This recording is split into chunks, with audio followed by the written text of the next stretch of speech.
Everyone.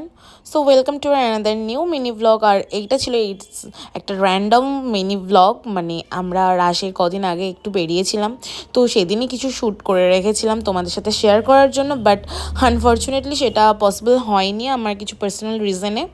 তো আজ তোমাদের সাথে সেটা শেয়ার করছি। তো আমরা রাশের দুদিন আগে যখন বেরিয়েছিলাম, মেনলি বেরিয়েছিলাম অনেক দিন পর সন্ধ্যাবেলা একটা টাইম পেয়েছিলাম দুজন বেরোনোর, তাই তো বেরিয়ে দেখলাম যে অনেক জায়গাতেই তখন রাশের আগেই প্যান্ডেল হয়ে গেছিলো। আর এ দেখো কুমোর পাড়াতে প্রায় ঠাকুরগুলো রেডি হয়ে গেছে অলরেডি।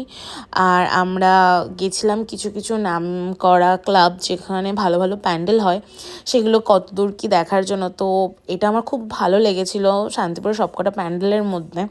তো এটা প্রায় হয়ে গেছিলো। তারপর আমরা গেছিলাম যে বাড়ির জন্য কিছু খাবার দাবার নিয়ে যাই, আর সেদিন নিরামিষ ছিল, তাই জন্য আমরা এটা নিরামিষ ইসকনের দোকান থেকে আমরা ভেজিটেবল চপ নিয়ে নিয়েছিলাম। আর শান্তিপুরে যারা থাকো তারা জানিও কে কে এখানকার চপ খেয়েছো, আর বিরিয়ানির রিভিউটা অবশ্যই আমায় দিও। তো ফাইনালি আমরা বাড়ির দিকে চলে গেছিলাম। তো এরপর আসছি রাশের ভ্লগ নিয়ে। বাই।